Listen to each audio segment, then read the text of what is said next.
અત્યાચાર બંધ કરો, દીકરી માને અત્યાચાર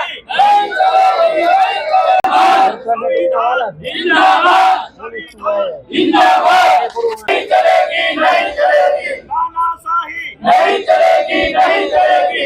आपको भाई आपको અત્યાચાર બંધ કરો। ચિરાગ કાકડિયા, આંતરરાષ્ટ્રીય કુર્મી સેના સંગઠન મહામંત્રી। આજે અમે કલેક્ટર સાહેબને, મુખ્યમંત્રી સાહેબને આવેદન આપવા આવ્યા છીએ કલેક્ટર મારફતે।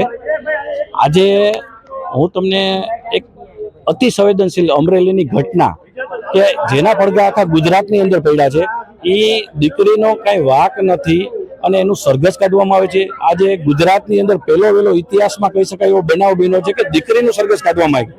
જે લોકો દીકરી બચાવો, દીકરી પઢાઓના નારા લગાવે છે, એ લોકોને ખાસ કહેવા માંગુ છું, આ રીતના દીકરી બચાવશો તમે?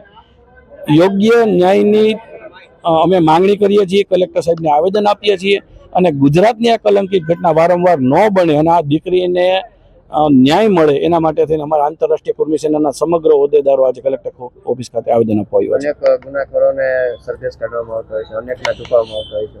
એ ગુનાખોરોના સરઘસ કાઢે એની અમે સમર્થન નથી કરતા। આજે 6000 કરોડનું કૌભાંડ કર્યું છે, એનું સરઘસ નીકળવું જોઈએ તો ત્યાં તંત્ર ક્યાંક ને ક્યાંક ભાગ બટાઈમાં પડ્યું હશે। પણ જે છોકરી આજે 8-10 હજારની નોકરી કરે છે, એની પાસે તમે એવી અપેક્ષા રાખો છો કે આને ગુના, જેને આજે કરોડો રૂપિયાની હું કહું કર ચોરી કરે છે, જીએસટીમાં કૌભાંડો કરે છે, રેતી કૌભાંડો કરે છે, અન્ય જમીનો કૌભાંડ કરે છે, એ લોકોની અંદર હું તમને કહું છું કે ત્યાં તંત્ર ક્યાંક આવના જેવું છે, પાડાની વાહે પખાલીને ડામ આપવા જેવી વાત છે। અને ઇતિહાસમાં ગંભીર કહી શકાય એવું દીકરીનું સરઘસ નીકળે, આ કેટલી નીચલી કક્ષાના તંત્ર દ્વારા એને સરભરા કરવામાં આવી છે।